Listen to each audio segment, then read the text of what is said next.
despite all the parties he was invited to, all the attempts at friendship, all the girls that threw themselves at him, he chose to be a loner. In fact, I was one of the only people he talked to. I can tell you why he chose me as an acquaintance. He just did. And let me tell you, I was about as average gets. But for a life of mundanity. It all started in 7th grade. I had just failed a geometry test. To be fair, I didn't really study for it, but, whatever. Clint was sitting right by me. I saw him take one disaffected glance at his paper before putting it down. He got 100, of course. I guess he saw me staring because he looked down at my paper and chuckled. It was slightly embarrassing, of course, but instead of hurling an insult, he asked if I wanted to come over after school and study. Maybe play some video games. I agreed.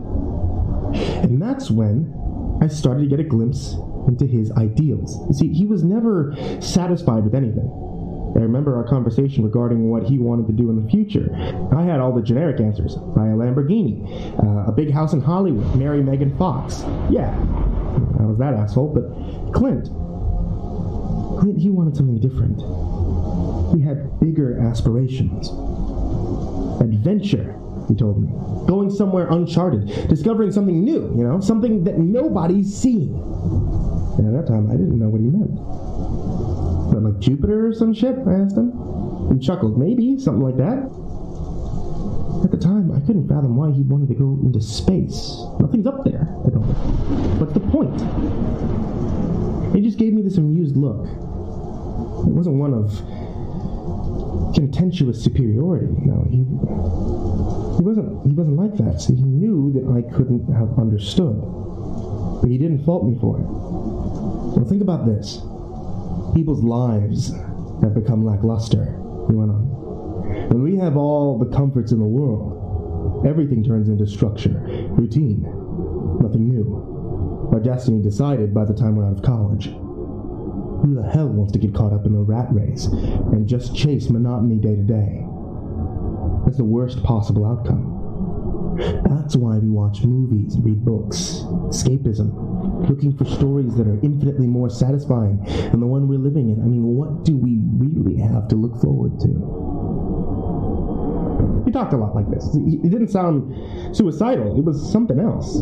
This guy, beyond, was driven. I could see it. But to be honest, I couldn't tell you what he did in the long hours he spent in his room alone. He never talked about it. By the time he went off to Caltech, I went to Penn State. We started drifting apart. In fact, after the first year of his master's degree, he stopped talking to me completely. Stopped talking to anybody, actually. And when he didn't go home after spring break, his folks called the cops. Apparently, he stopped going to class. We looked for him. There were no traces. It was a cold case going nowhere. However, I do remember the last time we had communicated. He'd sent me a Facebook message. This is all it said. You want to be part of something? It's a project I'm working on. I can explain more later. I sent him a message asking about specifics, but he never responded. That was the last I'd heard of him, about 7 years. That was before he knocked on my door in the middle of the night, some hours ago. I wasn't going to open up at first. These stories never really end well. However, that's when I heard my name being called by a distant, familiar voice. I couldn't believe my ears. I stared through the peephole at what looked like a homeless man. He had dirty, tattered clothes, massive beard, and generally unkempt appearance, but I recognized those eyes instantly. I recognized that spark. It was Clint. I opened up. I greeted him in disbelief. But before I could pelt him with questions, he stopped me. Look, don't freak out. I'll explain everything. Maybe let me shower first, though. He flashed his award-winning smile at me, though his pearly whites weren't what they used to be. It's really good to see you, by the way. That's when I got a closer look at his frame. He was bigger than I remembered, bulkier. Looked like he put on 10 pounds of muscle. His model-like face was now weathered, beaten, covered in scars. He also smelled of sweat and grime. This was absolutely insane, to say the least. After he washed up and settled onto the couch, He laid it all out. And I'm going to tell you what he said, verbatim. Apparently, during the latter half of his undergraduate year, he was approached by his physics professor, Joel Rust, a somewhat eccentric 42-year-old, but he was supposedly brilliant. Rust had chosen Clint specifically to partake in what he called a research project. He laughed when he told me this. "We had to call it that," he said. "If they knew what we were really doing, the funding would be gone." There were 14 other people involved in this, 2 theoretical physicists, 3 cosmologists, 2 young thrill seekers, 2 ex-Navy SEALs, and a discharged U.S. soldier, an archaeologist, retired MMA fighter, a disgraced entrepreneur, and a suicidal drifter Rust found trying to jump off a bridge. That was a strange group, for sure. But we all shared similar ideals, he explained. For one reason or another, we were looking to get away from this world, looking for another frontier. Apparently, while on vacation, Rust had discovered something peculiar off a remote coast in the South Island in New Zealand. Something over the Cook Strait. Rust explained that he'd been seeing some kind of strange, thick fog that hung under the clouds. Now, we don't know what he meant by that, Clint stated. He never really explained it. For years, he spent his summers over there and observed it himself. He then spent every second of his free time analyzing his observations. Eventually, he'd enlisted the help of some cosmologists and other physicists. Clint looked at me. It seemed as if he was having trouble holding in a huge grin. "You know what the theory they came to was?" I shook my head. "It was a passage to somewhere else. A different universe, so to speak." This floored me. I was skeptical for about a second, but then I thought about who I was talking to, and how strange this whole situation was. I kept listening, and I asked him how they figured that out. "You want the details?" he replied. I thought about, no, not really. Science was never really my strong point. Anyhow, he told me how Rust had started conducting experiments. He'd fly a drone into the fog whenever a storm was brewing, and those were the only times where it was visible. He estimated that after it disappeared, there would be about a 3-minute window where he could control it. After that, it's gone forever. "That's why we need the funding," Clint explained. "Shit, what's expensive?" The culmination of all these experiments and all this research was supposed to be a trip into the fog, just to see what they would find. That's when Rust started forming the team. It took a while, but he eventually gathered together people he deemed would be fit for something like this, along with the other researchers involved. He said that he chose me because of an essay I wrote for class. The topic was about what the universe meant to us as individuals, Clint said. I guess it spoke to him. I'm sure he had other reasons as well. He smirked to himself. Now, while the ex-military and thrill-seekers were all in good shape, Rust and the researchers weren't. Nobody knew what to expect, really. That's why we had to train. Cardio, strength, agility, the works. Nobody wanted to lag behind, Clint elaborated. After 3 years, they deemed themselves ready to go. The big day was finally there. On a warm spring day in California, and a particularly choppy one in the South Islands, Rust, Clint, and the rest of the team piled into a private plane owned by an entrepreneur. They brought with them months' worth of rations, weapons, first aid kits, and research equipment, parachutes as well, just in case. Everything you could think of. Funnily enough, the Drifter was the only person who knew how to pilot. I remember thinking that this was batshit. Wait, I asked him, so you guys were just going through with this? Was nobody scared of what could happen? He chuckled. So, you have a bunch of insane researchers, soldiers, scarred by combat, thrill seekers, a suicidal guy, don't even get me started on myself. You think we gave a shit? No. I guess we weren't. As it turns out, they figured out what Rust was thinking about when they got close to the thing. Apparently the fog was dark gray, almost black. Maybe 100 meters below the clouds, and it was massive. The strangest part was that it didn't move at all, as you could clearly tell where it began and where it ended. Eventually, everybody braced themselves upon entering. They were suddenly submerged into darkness. Clint said that he could see the silhouette of anticipation on everyone's face from the faint cabin light, and after 3 minutes, the plane started malfunctioning.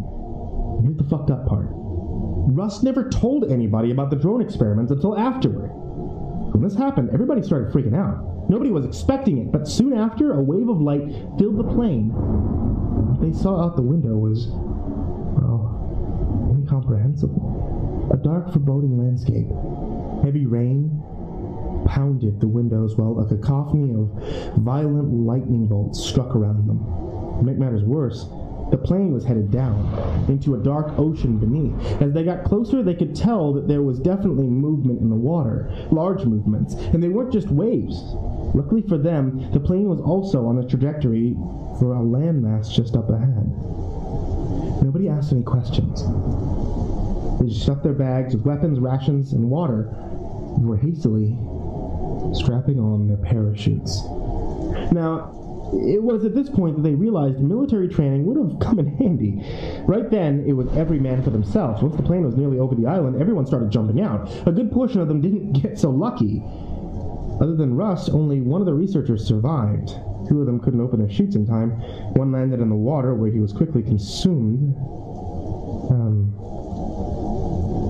by something. And one got struck by lightning on the way down. The entrepreneur and one of the ex-SEALs also didn't make it, both landing rough on the rocky shoreline. The team was suddenly down to 10. They watched as the plane spiraled out of control into the murky sea. The fog was also still visible in the distance. It was hanging there. After they regrouped, they just sat in silence for a while. Nobody knew what to think. Rust's theory looked to be right, it seemed. The island itself was pretty similar to tropical ones that you would find here on Earth. Except for the trees as tall as apartment complexes, and the fact that the sky was always cloudy. They'd later find out that this place had a name. Dusk Blue. Another peculiar thing was that the lightning never seemed to strike land, only the ocean. And that's good news for them. They started making their way into the jungle in front of them. With nowhere else to go, this is all they could do. Amongst them, they managed to take 6 pistols, 4 machetes, an assault rifle, and a shotgun. No reserve ammunition, though. They'd always concluded that they have about 5 days of food and water for all of them. As they made their way across the land, some creepy, unexplainable shit started happening. The MMA fighter, they called him Duke, went to go piss in some bushes at one point. About 30 seconds later, he ran back to the group, freaked out and hyperventilating. Everybody tried to ask him what was happening, and that's when they looked at the clearing that he had come from. Duke was standing right there, with a blank expression plastered on his face, but he was also with them. Then, out of nowhere, his copy began sprinting backwards into the woods at a torrid pace. Another occurrence took place when they came across what looked to be a void just floating in the air in front of them. It was literally a door-sized black shape that was devoid of anything. One of the thrill-seekers, Jeff, stuck his hand into it for a second before pulling it back. He could still move it, but it became completely numb. It stayed that way. Apparently one night they woke up to the sound of shells blasting in the air. Lauren, the archaeologist, was shooting at something just a few meters away from where they were sleeping. Clint said it was hard to describe. Something along the lines of a massive spider-human hybrid. The shotgun didn't affect it. It just crawled away. God, this sounds like a fucking nightmare. Is this what you wanted? I asked him. And I was sincerely curious. Yeah, this is exactly what I wanted. His words sounded genuine. I guess it didn't matter that I couldn't understand him. He understood himself. And he went on. 3 days passed, and they're still in the jungle. They didn't know where they were heading, but nobody wanted to admit that. Rust and the cosmologist continually recorded their observations while everyone else was getting antsy. They were running out of food. The other thrill seeker, Clint forgot his name, was starting to get delirious. He'd seen a small creature that vaguely resembled a chicken, and he tried attacking it with a machete. Unfortunately, his throat was instantly slit upon making contact with it, and nobody went near any wildlife after that. It looked like hunting for food was now out of the question. An urgency was setting in. At night, they started hearing horrific, unrecognizable sounds all around them. One time they woke up to see a pale, humanoid creature with no facial features sitting cross-legged just a few meters away. And suddenly the skin on its head peeled back to reveal a singular, monstrous-sized eye. It only needed to blink one more time before everybody got the hell out of there. They'd also come across a strange hole in the ground at one point. It was about the size of a basketball. The other ex-SEAL, name also forgotten, walked up to take a look. Cautiously, he peered into it. About a minute passed, and he still hadn't moved. People started shouting at him just to leave it, but he ignored everything. They tried pulling him away, but he didn't budge. He just stayed crouched, eyes blankly transfixed on the hole. After about 10 minutes, they left him. Things were reaching a tipping point on the 5th day. They were starving, sleep-deprived, paranoid. With only 4 MREs left for the 8 of them, they needed to conserve energy. However, every time they stopped to rest, they'd hear footsteps behind them. They'd look for the source, but there was nothing visible to be found. And the steps would just get louder and louder, and eventually, they caught up. Clint said that they could hear something quickly running circles around them before he started to feel lightheaded. The last thing he remembered hearing before passing out was a barrage of shouts coming from somewhere in front of them, none of them voices that he recognized. And he awoke sometime later lying on a stiff mattress in a small wood cabin. His head was pounding, his face was covered in dried blood when he touched it. He looked around the room, nearly jumping out of his skin when he saw somebody sharpening some kind of weapon in the corner. He did look to be human, resembling a Mediterranean man, and upon seeing Clint wake, he got up and introduced himself as Slade. He also spoke English, albeit it was a strange accent that Clint said he never heard before. Now, Clint is no small guy. He's probably around 6'1". Slade still towered over him. He'd explained that he was essentially a guard protecting a walled civilization called Pharaoh Locus, where Clint currently was. He described how he and the rest of the team had come into contact with what the locals referred to as stalkers. They'd eventually managed to fend them off, bring Clint and the rest to safety. They were happy to let them stay as long as they did a fair share of work. He further explained the island that they were on. As it turns out, Dusk Blue was actually one of the few places in that world that had a semblance of order and society. Though most of it was still extremely hostile, there were protected settlements set up all around, where people could live in relative peace. However, the main attraction was at the center, a massive self-governing city-state known as Paradise X, where settlements like Pharaoh Locus would be compared to small towns in the Old West. Paradise X was more comparable to a modern-day metropolis. He went on to explain a strange trend in births on the island, in which around 1 to 1,000 children were born with enhanced levels of strength, speed, and nearly impenetrable skin. Officials from Paradise X would come around to settlements every now and then in order to recruit these children into the security force set to protect these borders. In exchange, their families would be allowed citizenship and a place to live within the city. Of course, everybody was after this. This resulted in a lot of questionable moral decisions when it came to children. Clinton asked about all the stuff that had happened before they were rescued, all the weird shit, and apparently Slade just sighed and told him not to worry about it. He didn't have the answers either. That stuff's always been there, and it was better not to think about it. He told them to simply stay inside the settlement and not cause any trouble. The punishment for disorderly conduct was exile. I was still trying to wrap my head around any of this when Clint started yawning. He told me that he was tired, that we could talk about it in the morning, and I tried to get him to stay up and tell me. But his eyes were already halfway closed. I've been gone through some messed up shit, man. Just let me rest for a bit. Don't worry. I got more to tell you. Spent 7 years over there, for Christ's sake. He said, obviously drowsing. Yeah, fine. Look, you could take the guest room, I told him. After feeding him some leftover spaghetti, I led him up there. I had to ask him one more time before he passed out, though. What about your folks? How the hell are you going to explain this to them? He paused for a second before speaking.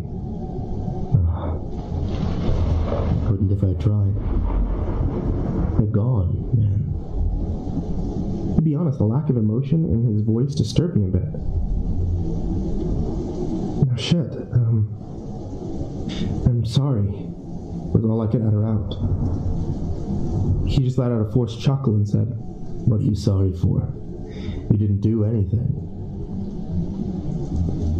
Before disappearing into the bedroom. And that's when I really thought about what just happened. If Clint's been telling me the truth, well then that's horrifying to think about. And I guess I'll have another update when he wakes up. To be continued.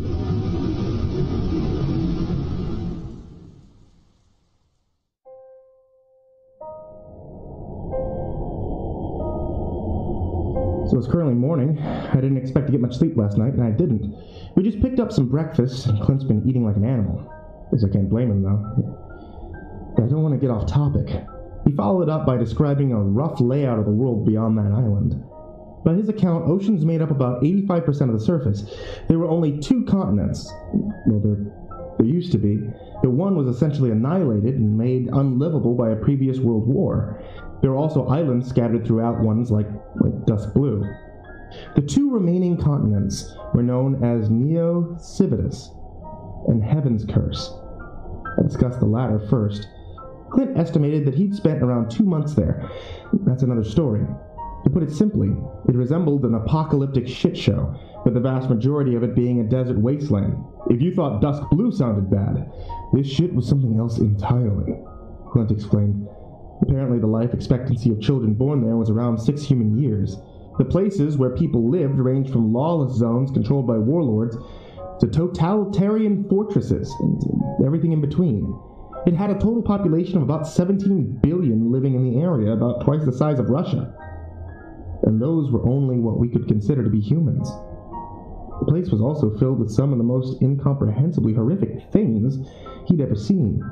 A place that wasn't occupied by a majority of humans was simply referred to as Oblivion. If you went into those places alone, well, you weren't going to last long. Now, the creatures that dwelled within Oblivion were a bit tough to explain.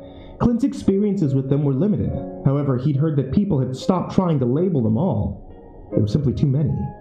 He told me about some of the more infamous ones. Harbingers. These were giant winged monstrosities with sharp spikes protruding out of every inch of their body. You could barely see their skin, and even the heads were mostly covered. These things were massive, about the size of a large shuttle bus. It was rumored that the spikes coming out of their skin put them in constant agonizing pain. Because of this, they were in constant states of rage, slaughtering anything that moved.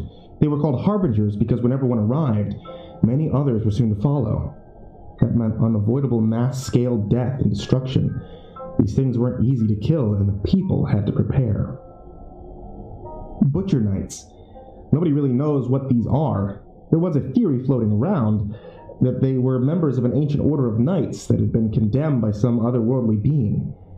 They were now forced to roam Heaven's Curse for eternity, searching for human flesh to eat. And yeah, they ate people. In appearance, they were 10 feet tall, humanoid, covered head to toe in crude black armor, resembling that of a traditional knight. Upon close inspection, it almost seemed as if the armor was welded to the skin, which appeared to be rotting. They attacked human outposts with extremely large, rusted pikes and axes. If the initial blow didn't kill you, the ensuing infection surely would. Fighting them one-on-one wasn't an option, as they could easily overpower multiple humans at once. Steam cannons had to be used to take them out. Weeping Infernos. These were also humanoid in nature. Despite being always covered in fire, they rode on top of unidentifiable creatures. They almost looked like horses, except for the fact that they had 6 legs and they ran at ludicrous speeds. It's unclear if the rider was physically attached to the creature, as they seemed to have their own legs, but have never been seen to dismount.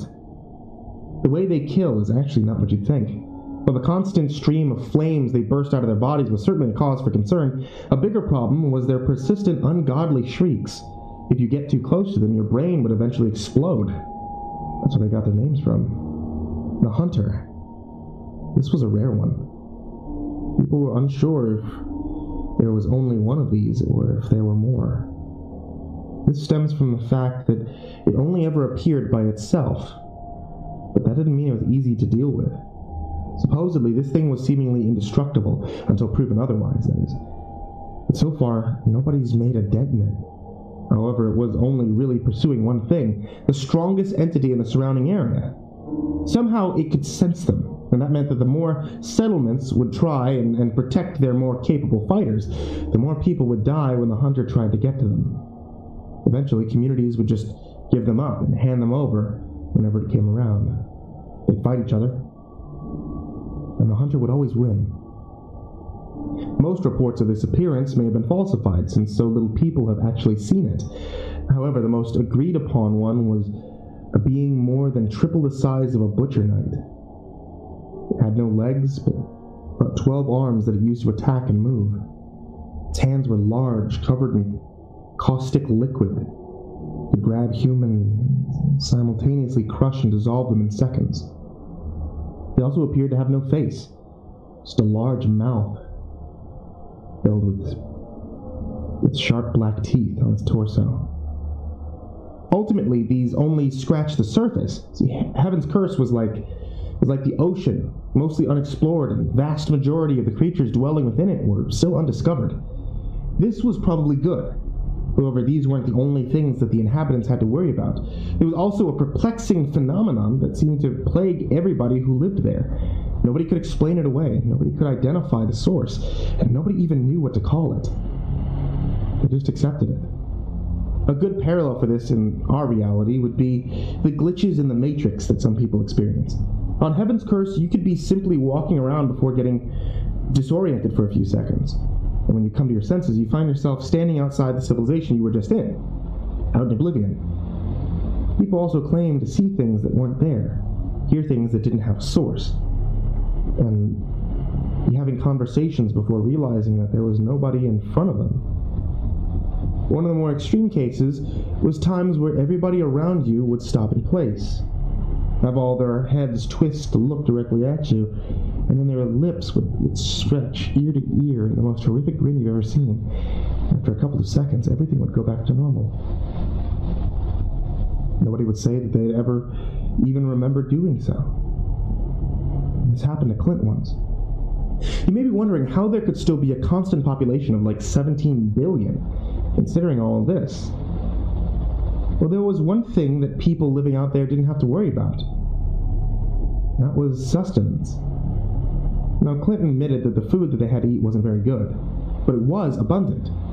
The bark on the trees was nutritiously dense. Rain came regularly and didn't have to be boiled to drink, and various, albeit strange-looking root vegetables could be grown almost everywhere, with shortages being unheard of. Additionally, these medium-sized insects called salvatores were rampant all around, but they were never a nuisance, never seemed to spread disease, and if cooked, could be used as a great source of protein. That's why there was always so many people. Children were being bred at a torrid rate. Emotional connections to your offspring wasn't really a thing, and the ones that survived attacks by the Oblivion creatures would be trained to deal with the subsequent assaults. Since food wasn't an issue, the more there were, the better chances a settlement would survive. However, the population always seemed to be able to even itself out. The climate was also favorable. While the north and south ends of the continent had extreme temperatures, nobody really lived there. In fact, nobody knows what lives there. The rest of it could probably be compared to Australia. It's pretty hot, but still livable. There's no seasons. The sky was perpetually covered in what looked like an orange haze, so sunburn wasn't an issue. And with that said, everybody still wanted to get the hell out of there. The quality of life was still absolute shit. They all wanted to reach Neo Civitas, which they nicknamed Heaven's Promise. And that was pretty much impossible, given the fact that they were separated by as much ocean as the geography would allow. Now, Clint had never been actually inside Neo Civitas. He'd only heard about it and read descriptions. Supposedly, it was only a tenth the size of Heaven's Curse, and it was named after the only city on the entire continent. Clint said that a physical description of the place would be akin to Manhattan on steroids, a megacity that was a host to a population of 275 million. It was a continuous stretch of brilliant buildings and skyscrapers that lit up the night. It was also a functioning society. People had jobs, they could start families, they could engage in recreational activities. Nobody had to worry about anything beyond shit like taxes and public opinion. That sounded like the rat race all over again, Clint explained.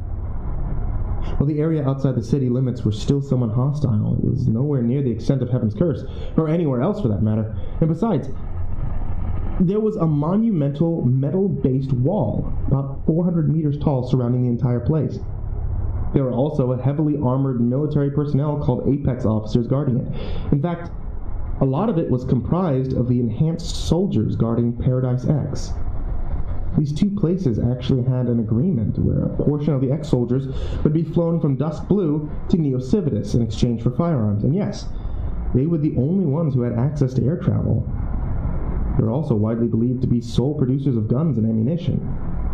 Resources were scarce in this world, and most of them were on Neo Civitas. The few other resource-rich islands around the world were essentially picked dry by recon teams sent by the government. This was the world's only superpower. They called all the shots. They went unopposed in doing so. However, there was one thing that they did have to worry about.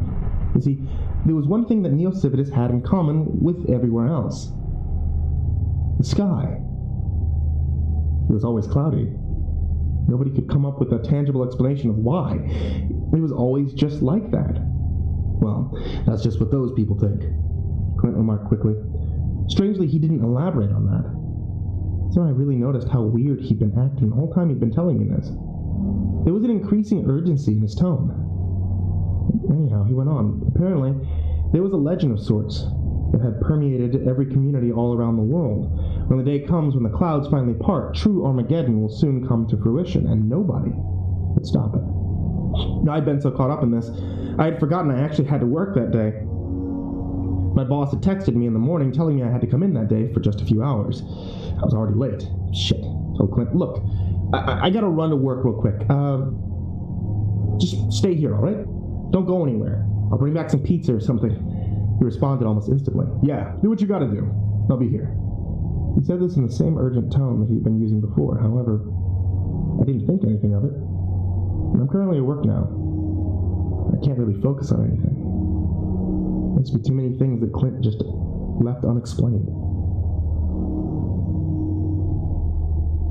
I just came back and he's gone.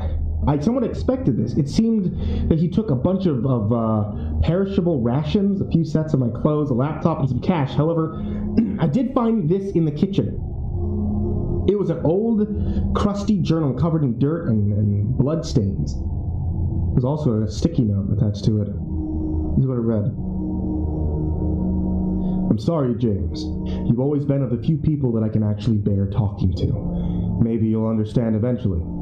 This journal should answer some of the questions that you still have. In the meantime, there's something that I need to do. Goodbye for now. Clint. P.S. I'll pay you back sometime. You know I will. I smiled at that. It was true. He'd always kept his word. Deep down, I knew that his stay here wasn't going to last long. He just wasn't that kind of guy. Whatever he's doing, I hope he succeeds. In the meantime, looks like I'm going to have some reading to do. Let's see what this is really all about.